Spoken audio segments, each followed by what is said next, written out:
elated because of the fact that I was able to pull it through there and meet the criteria, so that Dr. Herman said, yeah, we can go over with the surgery now. But yes, it was a very stressful day for me.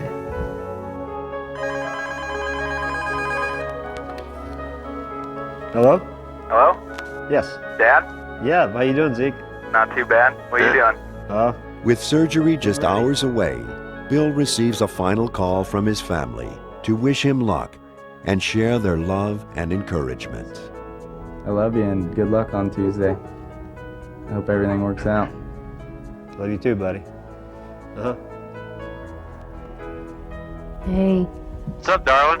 Nothing. What are you doing? Talking to you, getting ready. I got up this morning, I said, oh my goodness. Oh, I have a lot of hopes and goals here. I'm worried about it, about the operation. I'm excited because I know, he wants it and he wants it to work and I want it to work for him. He just wants to be back to his old self. Here we go. Yep, it's time. At one point in time, I didn't know if it was ever going to happen. And now it seems like it's all happening so fast. I think about it a lot, but it's hard for me to visualize, to fathom in my mind, because I've been in a wheelchair now for over 8 years. I know it's going to be, it's going to be ecstatic when I do it, but it's just hard to be able to reach out and grasp it. Money and work obligations will prevent Bill's children from being by his side for the operation. Only Bill's mother will be able to make the trip to Phoenix to be with him. So, yeah, I'm going to be leaving at 20 minutes after 6 in the morning. He has no family there, and I just didn't want him to go through this by himself. I feel that he needs someone there with him. Since the kids can't go, I decided I'd go. I love you too. Okay. Bye.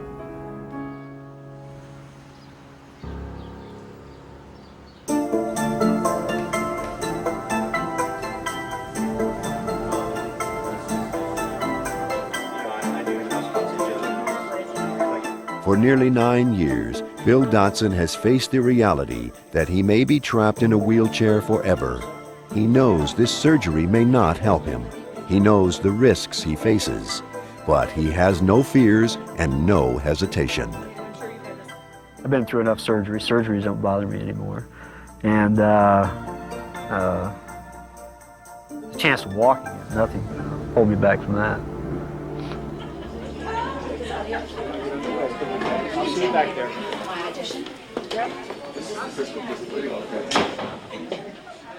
Actually, I was very calm. I was excited, but as far as I wasn't, there was no anxiety or anything. I was ready to go. I was anxious to get it started and go through it and just see what to expect, what was going to happen. It brings tears to my eyes. So I'm just real happy that he's having this done. I can't wait to see him walk again.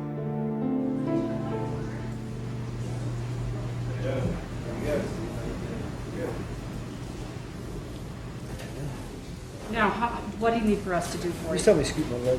Bill will be in good hands. Dr. David Herbert, the surgeon who performed Ken Paulson's surgery, will be implanting the electrical stimulators in Bill's spine. Okay, let's go up to right the situation and we'll start. Now, I would like you to crisp up the 2-3 interspace right now. Bill will need to be awake during most of the operation. Once the electrodes are in place, the doctor will rely on his input to make certain they're positioned properly. The target area for the implant is a region of the spine where it is believed something called the locomotion pattern generator is located. The locomotion generator is a group of neurons in the spinal cord that give vertebrates the ability to walk in a coordinated manner without thinking about it. Using an external device, such as the electrode implant, to stimulate this bundle of neurons can aid in the restoration of coordinated movements in those with spinal cord injuries. The doctor will use a fluoroscope, which takes real-time x-rays of Bill's spine to guide him in the placement of the electrodes. Mr. Dodson? Yes. Stay still now. Now, Chris, I'm going to need you at the tip of the needle up here. So bring it up, and I want you to follow me up. Surgery proceeds normally at first, but Dr. Herbert soon runs into an unexpected obstacle. Okay, shoot, keep shooting. Probably the second and third electrode. Scar tissue from Bill's original injury is blocking the electrodes from being properly implanted. The positioning is critical. If Dr. Herbert can't get the electrodes placed correctly, Bill's chances of walking will end here.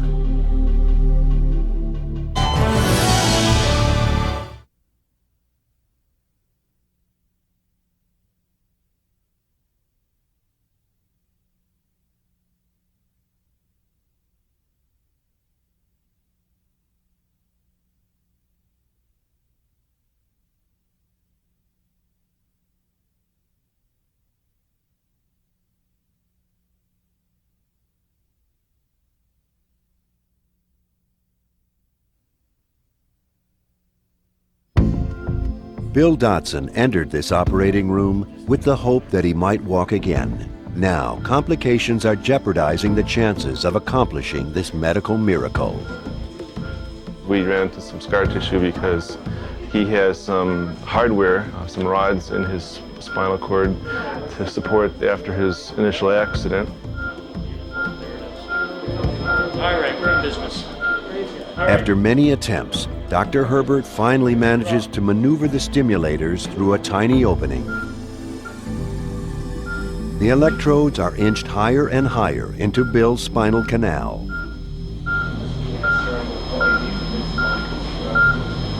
With about 5 inches of wiring fed into the spinal canal, Dr. Herbert feels the electrodes are positioned properly, but they won't know for certain until power is applied and they are tested. Bill, I'm going to start to turn this on now. 1. We're getting discharges at much greater than 5 hertz here. Incredibly, Bill begins to feel sensations as muscles are awakened that have laid dormant for years. They started adding some current to it, asking me questions, which was strange to feel muscles moving that hadn't moved in a long time. Anything there, Bill? I feel tingling. Where? Tingling? Yes. Where? In my upper leg, the hip area. With the electrodes properly positioned, Bill's nervous system comes alive with activity. Wow, look at that. Decrease all of them. Okay, that's exactly what we want. Now we're going to withdraw. Sensations flood muscles and nerves, and Bill is on his way to making medical history.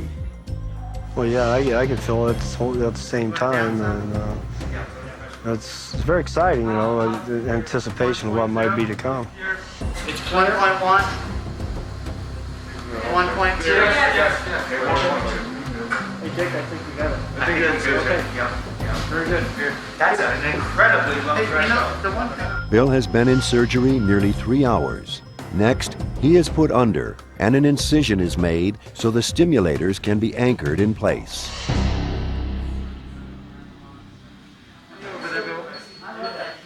Finally, the leads from the electrodes are run under the skin to a receiver, which is inserted in his abdomen. The operation takes about 4 hours from start to finish. 24 hours after surgery, Bill's spirits are high. How you feeling? $1 million, ready to go. Medical science has done its part. Now, it will be up to Bill. I told him next time he comes home, I hope he walks up that ramp at my house instead of, even if it's with crutches, you know. I just hope he walks up that instead of having to go up in a wheelchair. That's my one and only. It's the only boy I got. Yeah. That's my baby boy. Just 1 year ago, Ken Paulson lay in a hospital bed recovering from this same surgery. News of Bill's successful operation is particularly encouraging to the man who helped pioneer this groundbreaking procedure. As far as Bill goes, now that Bill has the implant, I'm going to be there as his #1 fan. I want this to work for him as much as he does, as much as Dr. Herman does. Ken's amazing progress has been a constant inspiration to Bill.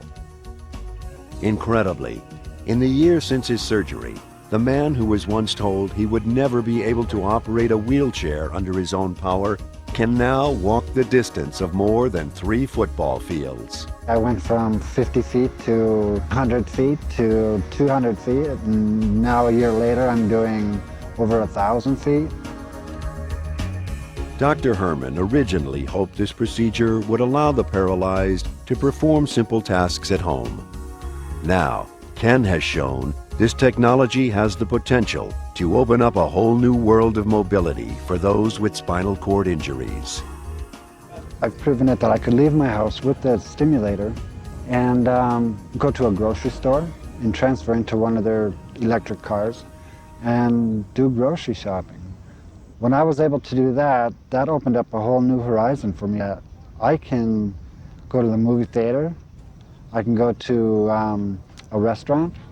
Yeah, that's a whole new ballgame.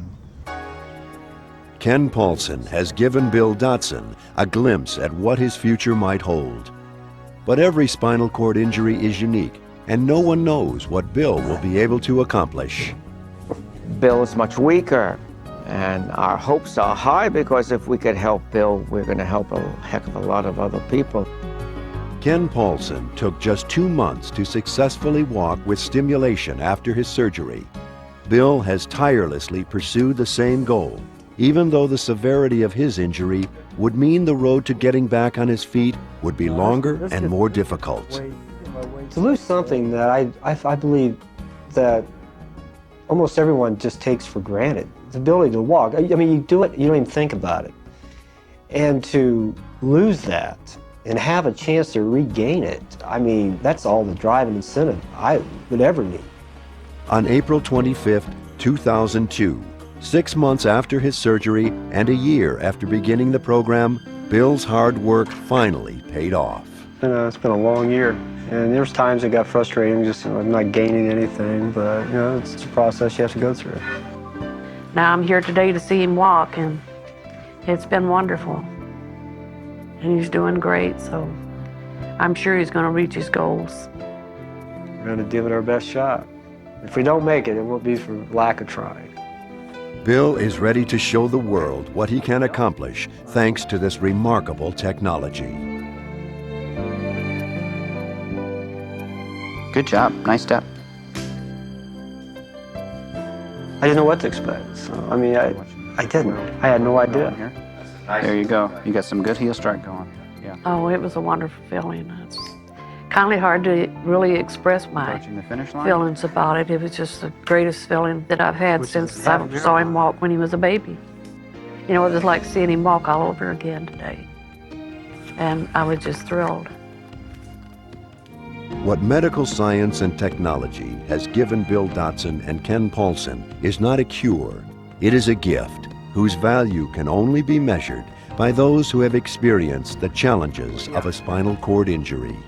By looking at Ken's face and hopefully Bill's face, you know that it's a big deal. It's a major, major achievement. Oh yeah, it's just it's phenomenal.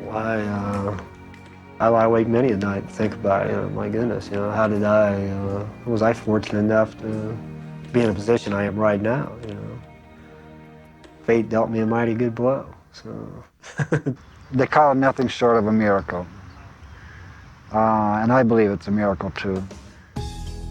You must always remember that these two individuals put their life up for this. I mean, they've given 1 year to 2 years of their life, and so all the credit really belongs to them. This would never have happened without the two of them.